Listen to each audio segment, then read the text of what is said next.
gente volta também a conversar com o delegado de crimes homofóbicos, o Marcelo Falcone, e também o psicólogo Roberto Maia.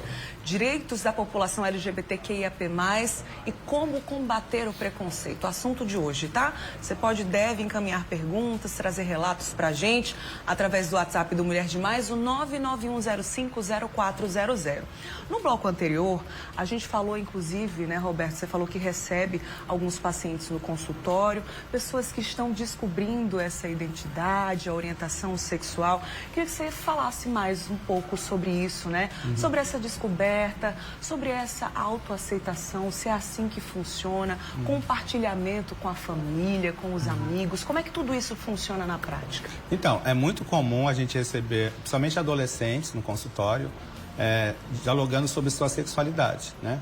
E a gente tem muitos adolescentes, principalmente adolescentes trans, que estão em fase de transição ainda, né? Que não estão tomando hormonioterapia ainda, que tem dúvidas de se realmente é uma pessoa trans ou não, se percebe como pessoa trans, mas não pode falar com a família.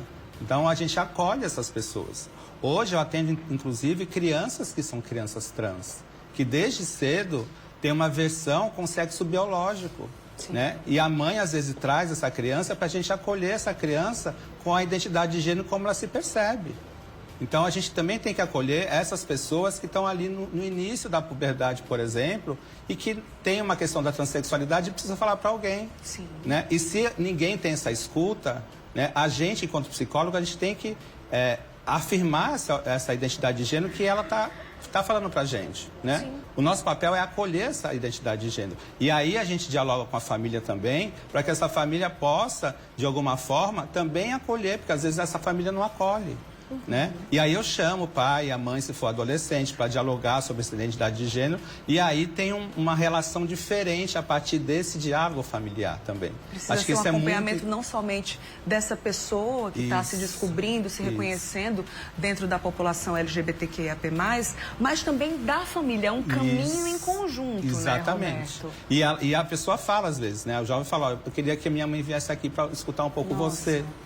Né? Porque ela também precisa ser acolhida e às vezes eu falo, ela não me escuta.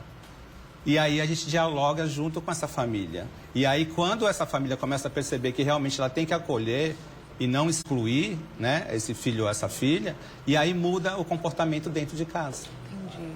Aproveitando que a gente está falando sobre família, né, que muitas vezes resiste a essa transformação, a essa novidade dentro da própria casa, muitos crimes podem acontecer dentro da casa mesmo? Sim, sim. A maioria, a gente pode dizer que geralmente a gente percebe que os crimes ocorrem no seio familiar ou nas proximidades. Pessoas, vizinhos, ambiente de trabalho, são pessoas mais próximas. A gente sempre quando faz essa triagem na delegacia, eu faço primeiro uma entrevista, né, primeiro, antes de qualquer coisa, com uma entrevista com uma pessoa. E muitas vezes elas falam que já foram vitimizadas inúmeras vezes no seio familiar e um dia elas criaram coragem de denunciar. Porque existe também o que a gente fala de subnotificação. As pessoas às vezes vão suportando aquele preconceito, aquele dia a dia, no trabalho, no seio familiar, uma vizinhança, mas um dia elas vão denunciar. Não quer dizer que, quando eu costumo dizer, não é porque a pessoa foi uma vez na delegacia que ela não foi, tem toda uma história de vitimização. Então é isso que eu te digo, no seio familiar é muito comum, como disse muito bem Roberto, os pais muitas vezes não aceitam a orientação sexual ou a identidade de gênero diferente. Como é que funciona a investigação dos casos, né? Quando você recebe esta pessoa, como é que vai se desenrolando esse processo? Como todo inquérito policial, né? A gente tem que observar que temos, independente de qualquer situação, a gente tem que preservar os direitos processuais penais, né? A Constituição Federal, todas as leis que nós trabalhamos. Então, para não ser tão técnico, digamos, você é vítima de uma violência, então você procura a delegacia e, primeiramente, relata ao delegado o fato. Foi que houve, foi uma ameaça, foi uma obstaculação de direitos, foi uma lesão corporal, uma agressão, foi um crime patrimonial, foi dentro do seu familiar, foi uma Lei Maria da Penha, por exemplo. Então, a gente vai fazer essa investigação, inicialmente o depoimento, a declaração da vítima, dizendo de forma pormenorizada o que foi que houve.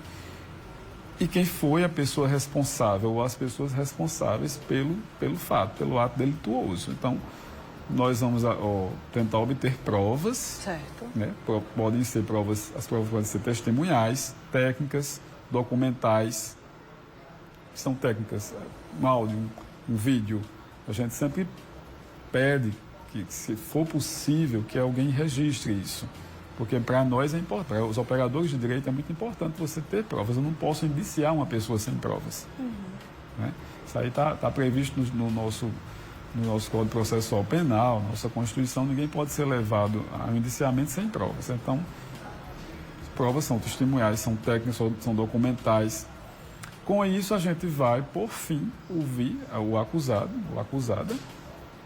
Concluímos o procedimento com o indiciamento ou não do responsável, irá para o Ministério Público, que denunciará para o Poder Judiciário, onde terá todo o processo penal que pode ocasionar com a condenação do acusado. Muito bem. A gente trouxe aqui o doutor Marcelo para falar sobre leis, para falar sobre direitos. Também trouxemos o Roberto, né, que é psicólogo, para falar sobre saúde mental, sobre essa descoberta, sobre essas transformações, também esse traquejo, né, com a família e com a própria sociedade, porque essa é uma luta de todos nós, né, não somente da população LGBTQIAP+, mas de toda a sociedade. Então, quando a gente abraça como um todo, né, a luta vai ficando mais constante e o combate ao preconceito também. Então, gente, obrigada, viu, pela contribuição excelente de vocês. Aprendi muito, de verdade, e quero seguir assim. Eu me coloco nessa posição de aprendiz e acredito que o público do Mulher Demais também. Então, muito obrigada. Até a próxima, viu? Até a próxima. Obrigado. Um beijo. Obrigada. Feliz dia.